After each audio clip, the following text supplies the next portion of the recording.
Hi, this is Sam and welcome to EngLogic. Today's listening and vocabulary lesson is going to be slightly different from my usual ones in that it doesn't hinge on a topical or hot subject at this moment in time, but it's more about something that I've talked to some of my subscribers about and that I've always noticed over the years but never quite known how to turn into a video. But since it's recently come up again, I saw that as a sign or omen that it had to happen at some point. Before we start, I should preface this video by saying that although I have had a quick look on the internet to see if any research had ever been done on this topic, and I have found evidence to corroborate my theory, I haven't thoroughly looked into it on purpose because I want everything that I'm about to tell you to be just that, my own raw, unbiased theory and observations that I've formed over the years as a teacher and a learner. So take this video as food for thought, and if you agree with it and want to see if there is any science behind it, I leave that to you. So, does speaking a foreign language affect our personality and voice? My answer is 100% yes, and I'll expand on that from a teacher's and a learner's perspective. Let's start from the technical point of view of sound production. One of my subscribers once lamented that she felt physical pain in her mouth after she spoke English for a prolonged period of time, and that's absolutely normal. Pronunciation and more generally sound production is a very mechanical process that uses the muscles and bones in your mouth and your vocal cords akin to a gym workout. When you speak your native language, you repeat the exact same workout over and over again to the point where your body becomes completely inured to the movements and exercise. Switching to another language means engaging a whole different set of muscles and mouth positions dictated by the different sounds that language has. My subscriber from before is Italian, and when she speaks English, she doesn't feel any pain when she says the sound N, for example, because it exists in Italian too. The physical exertion she suffers is linked to sounds like th, th, and h, which Italian doesn't have. They act like a completely different workout, alien to her mouth, that will require some getting used to. Specifically, the TH sound is extremely demanding for your mouth because you need to stick your tongue out and get it to vibrate. I mean, it's so difficult that even we have created a shortcut to make it easier for us to pronounce, and I have a whole video on that over here. I studied German in secondary school and took part in 2 long exchanges with Munich. The way they worked was that I hosted a German guy in my house for a month and a half, and I stayed at his for a month and a half too. So I could literally lead and mimic his life and therefore learn German through a fully immersive experience. And I loved it so much that I did it twice in a row.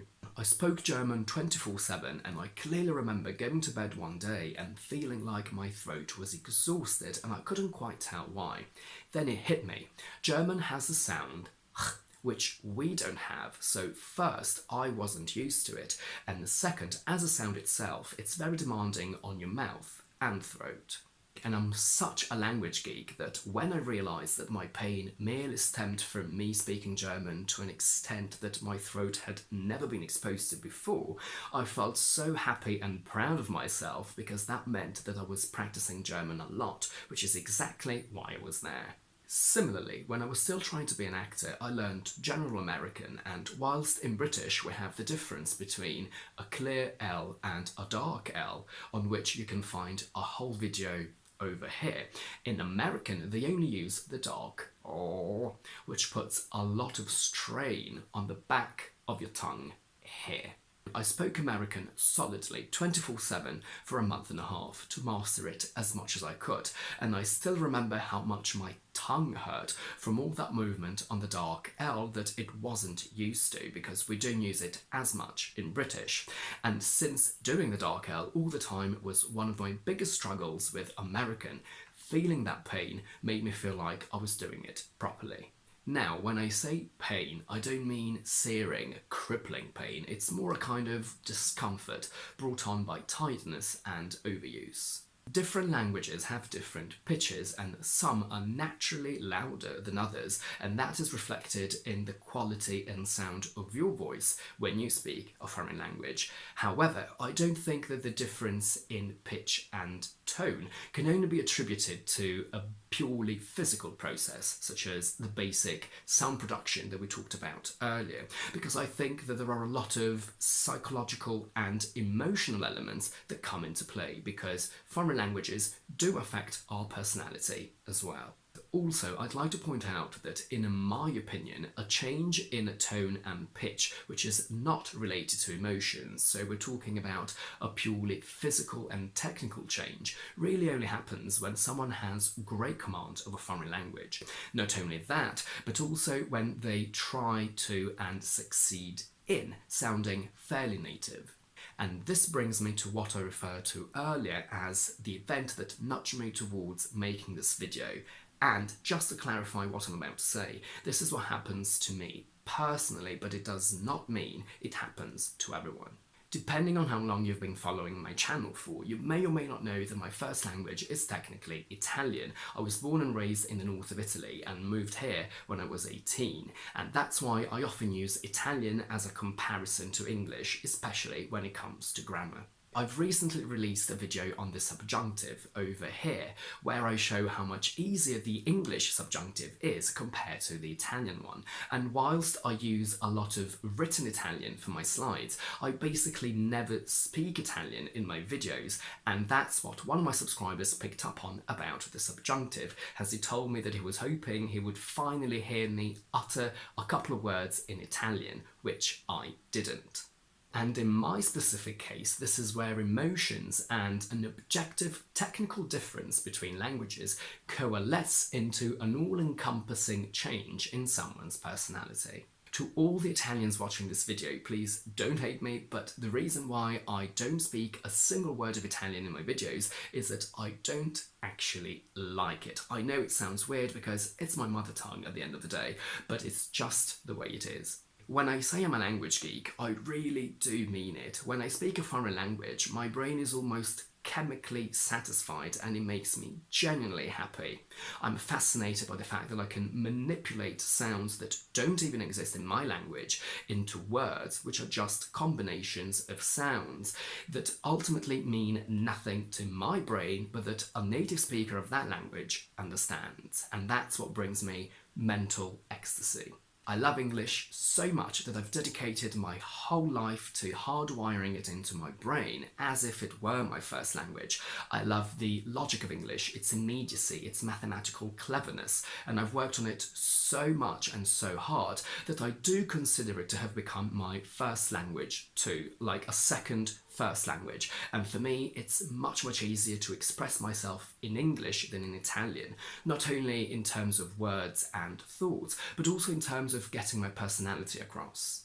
As I mentioned in this video, when I'm filming, I try to be quite composed and professional, but in real life, I'm actually very flamboyant and excitable, and my accent changes based on that.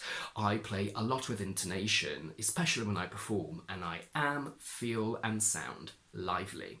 However, all of this falls away when I speak Italian. I really don't like speaking it, so not only do I struggle with technical sentence formation and vocabulary, but what affects me the most is the fact that I can't get my emotions to come through in my voice. I can't modulate it to express emotions, so I always sound lifeless, dead, and emotionless. And I notice this every time I go back home and everyone is excited to see me and asks me how my life in London is going.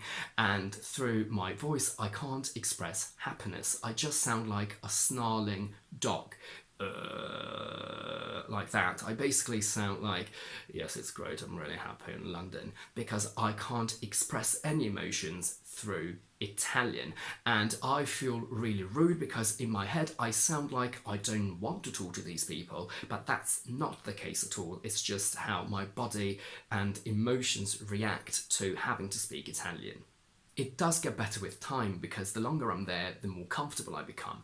But as a general rule of thumb, speaking Italian unfortunately drags me down. When I'm in Italy and I hear an English song, my ears literally prick up in excitement, and when I come back to London and start speaking English again, as weird as this may sound, I can actually taste it and savour it in my mouth, and it makes me happy. All of this to say that the reason why I never speak Italian in my videos is that it makes me uncomfortable and I know that I sound dead. Now, as a little experiment, I'll try to reply to the question, how's everything going in London, in English first and then in Italian, so hopefully you can get an idea of what I mean by me not being able to express my emotions fully when I speak Italian.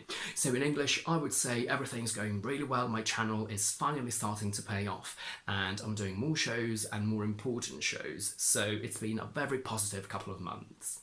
The same thing in Italian would be: tutto sta andando molto bene, sono contento, il canale sta finalmente dando dei frutti, sto facendo più spettacoli e spettacoli anche più importanti, quindi sono stati dei mesi abbastanza positivi. Now, I feel absolutely no emotion in what I've just said in Italian, but you tell me how you felt about it. Now, moving away from Italian, even switching from one accent to another can impact your personality. Back to when I was speaking American, I felt much friendlier and more outgoing because we all know that American as an accent does sound less snooty than British, and I have a whole video on that over here. And the response I got affected me even more. Since I sounded like a foreigner, people were generally more interested and wanted to know where in America I was from, if I was living here, if I was visiting. So the whole dynamic of my social interactions changed simply because I had a different accent. All of this is what I've observed about myself, but now let's talk about what I've noticed about other people. Usually what happens to them is the complete opposite of what happens to me. So whilst I feel more comfortable speaking a foreign language, people tend to feel more comfortable speaking their mother tongue because they feel in complete control and they can express themselves fully without anything holding them back. And this freedom usually does affect how you behave. Once again, this is something I've personally noticed, but do take it with a pinch of salt. Especially as a teacher, I've noticed that if someone doesn't have great command of a foreign language, English in this case, the personality they show you when they speak this foreign language doesn't always necessarily match their real one, often quite shockingly so.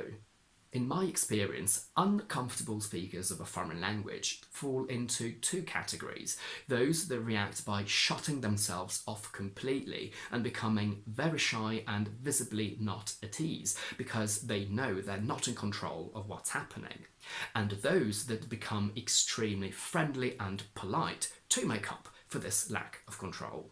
As always, this does not apply to everyone in any way, shape or form, but I've noticed that in some cases, the foreign speakers that are shy, almost to the point of coming across as rude, tend to be quite the opposite when they speak their mother tongue, so they are lively, friendly and outgoing. The friendly foreign speakers, on the other hand, can actually sometimes turn out to be a bit nastier and bitchier in their native language. They are not like that in a foreign one because they know they don't have the tools to express that side of their personality, and also they need people to like them because they may need help in a foreign setting. We obviously also need to mention the social customs and possibly constraints that a foreign language may present as a reflection of the society that speaks it. The English-speaking world is very apologetic in the way we speak. We always say thank you, please and sorry, whereas Latin languages, for example, do that less, and that alone can affect someone's personality. And that's it for today. If you like this video, please don't forget to give it a thumbs up and to subscribe to my channel down below. And do let me know in the comments if you have any questions, and more importantly, if you have any observations about something that you've noticed yourself as a speaker of a foreign language, or you've noticed in other people that try to speak your native language, for example. In the meantime, I will see you on Tuesday with another explanation video.